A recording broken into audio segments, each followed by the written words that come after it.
ఆ కోడిపందాల వ్యవహారాలు తప్పితే పెద్దగా ఏం ఉండకపోవచ్చు. మా ఉద్దేశంలో ఏంటంటే ఈడీ దగ్గరికి ఈ కేసు వెళ్ళింది కాబట్టి ED has to do they duty first. ఆ డ్యూటీ కార్యక్రమంలో భాగంగా వాళ్ళు ఏమైనా పిలిచి ఉండొచ్చు. పిలిచిన తర్వాత రేపు వాళ్ళు ఏమడుగుతారు, వన్ ఆఫ్టర్ వన్ అడిగిన తర్వాత దానికి వీళ్ళేం చెప్తారు. నా మోస్ట్ ఓన్లీ సిట్ దగ్గర ఇచ్చిన సమాధానాలే, అదే క్వశ్చన్ అయితే అదే సమాధానం ఉంటుంది, కొత్త క్వశ్చన్ అయితే కొత్త సమాధానం ఉంటుంది.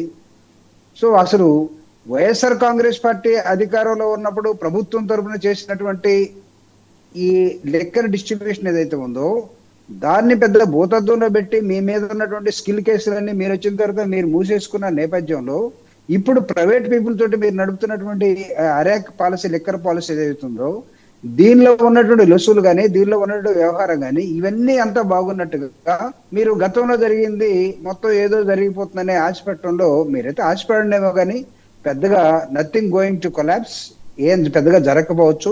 వైఎస్ఆర్ కాంగ్రెస్ పార్టీ ప్రతి క్వశ్చన్కి సమాధానం చెప్పింది. గతంలో తీసుకున్న వాళ్ళందరూ ఒక లోపల ఉన్నా బయటకు వచ్చినా బెయిల్ మీద ఉన్నా మళ్ళీ అదే సమాధానం చెప్తారు. We have to wait and see. Okay.